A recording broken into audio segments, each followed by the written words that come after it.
Mahadev. Almighty Mahadev में मैं आपका स्वागत करता हूँ। एक लाइन बचपन में बड़ी सुना करता था मैं।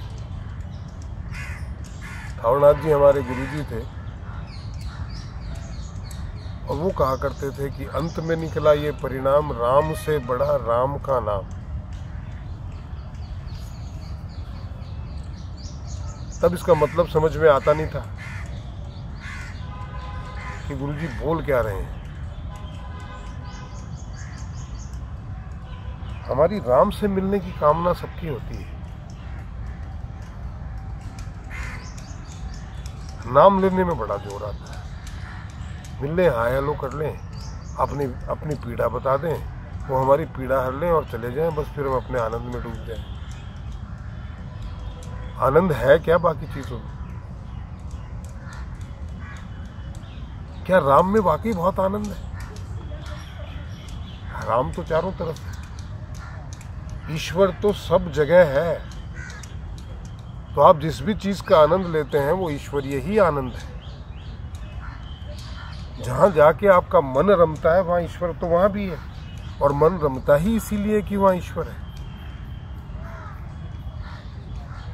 बहुत से लोग शराब पीते हैं,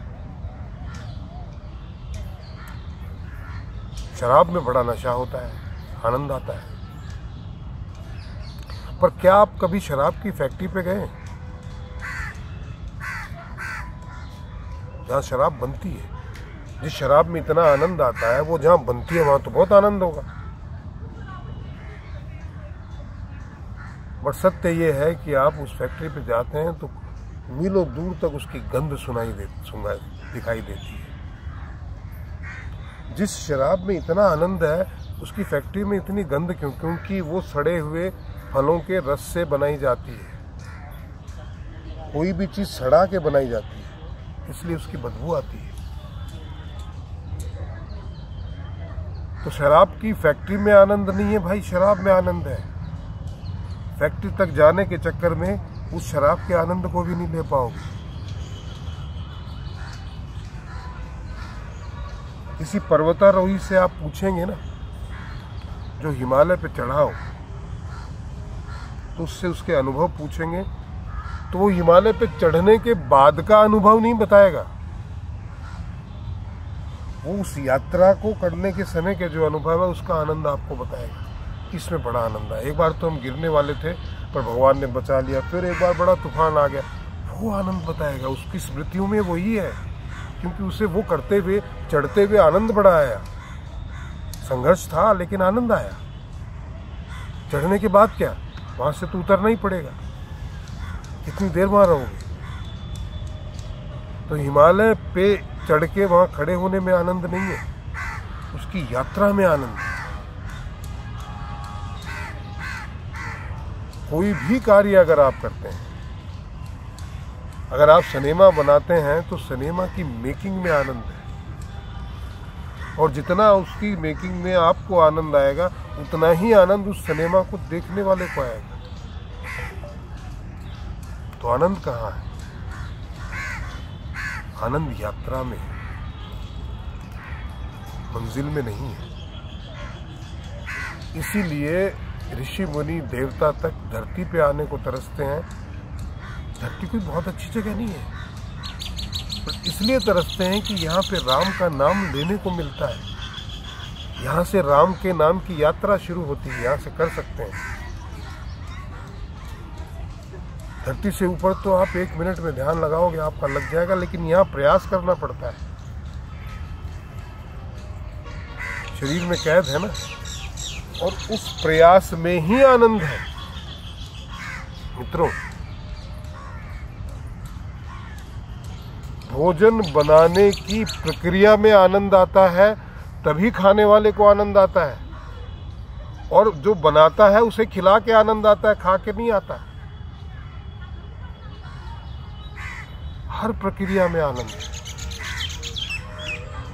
संभोग करते हैं तो उस प्रक्रिया में आनंद है, संभोग होने के बाद में तो कोई आनंद है ही नहीं। भोजन खाने की प्रक्रिया में आनंद है। एक बार भोजन खाने के बाद आप तृप्त हो जाओगे तो आनंद नहीं है। फिर तो उससे जो अच्छाइयाँ और विकार है वही मिलेंगे। मोनोटोनस जिंदगी हो जाती है संघर्ष के बिना। तो इसलिए जो आनंद है वो राम के नाम में ही है, राम में आनंद नहीं है भैया। बूंद का अपना अस्तित्व होता है, और बूंद जब सागर में मिल जाती है तो उसका अस्तित्व ही खत्म हो जाता है, वो सागर बन जाती है। आपका अस्तित्व नहीं रहता तो आप क्या आनंद लेंगे? आप तो आनंद का हिस्सा बन गए। तो इसलिए अंत में निकला ये परिणाम, राम से बड़ा राम का नाम। आनंद नाम में है, आप लेके देखेंगे तो मिलेगा। कहते हैं लोग कि अरे क्या राम राम करता रहता है, काम कुछ करता नहीं है, क्या आनंद है इसमें? आप लेके देखो, पता चलेगा आनंद है कि नहीं है। बट राम ऐसे नाम लेने नहीं देता भाई, आप उसके काबिल होने चाहिए, तब जाके वो आनंद आपको नाम लेने देता। नहीं तो देना तो दूर की बात है, सुनने तक नहीं देता बेटा। जहाँ राम के नाम की चर्चा हो रही होती है, लोग वहां से उठ के चले जाते हैं। सुनता भी वही है जो वो चाहता है, दूसरा सुन भी नहीं पाता है। तो लेना तो बहुत दूर की बात है। मुझे इसका अर्थ समझ में आया तो मैंने अपने तरीके से आपको समझाया। आशा है कि आपको समझ में आया होगा। मेरा आपसे निवेदन है कि आपको ये चैनल कैसा लगता है, इसके बारे में 1 मिनट का वीडियो बना के मुझे व्हाट्सएप कीजिए। 1 मिनट से ज़्यादा मत कीजिएगा, वो अपलोड उसमें होता नहीं है। वो शॉर्ट डालनी है मुझे, एक नया चैनल शॉर्ट का शुरू करना है। अपना अनुभव इस चैनल के बारे में बताइए, और डिस्क्रिप्शन में व्हाट्सएप नंबर भी है, तो मेरी इतनी मदद कीजिए। दूसरा, जितना हो सके कंट्रीब्यूट कीजिए, शेयर कीजिए, कमेंट कीजिए। और जो लोग कंट्रीब्यूट करने में अक्षम है तो वो कम से कम इसके ऐड जरूर देखिए, स्किप मत कीजिए। ऐसा सुना है कि अगर इसमें ऐड चलेंगे तो यूट्यूब से आज नहीं 6 महीने बाद कुछ पैसे आने शुरू होंगे। तो मैं आपसे फिर निवेदन करना बंद कर दूं कि आप कंट्रीब्यूट कीजिए। ऐसे करना चाहिए। मुफ्त का लिया हुआ ज्ञान आपके कभी समय आने पे काम नहीं आता, और ये मेरा व्यक्तिगत अनुभव से मैं बोल रहा हूँ। आप उसका उपयोग कर ही नहीं पाएंगे। तो इसलिए किसी न किसी रूप में आप कंट्रीब्यूट जरूर कीजिए, और वो वीडियो जरूर बना के भेजिए। महादेव।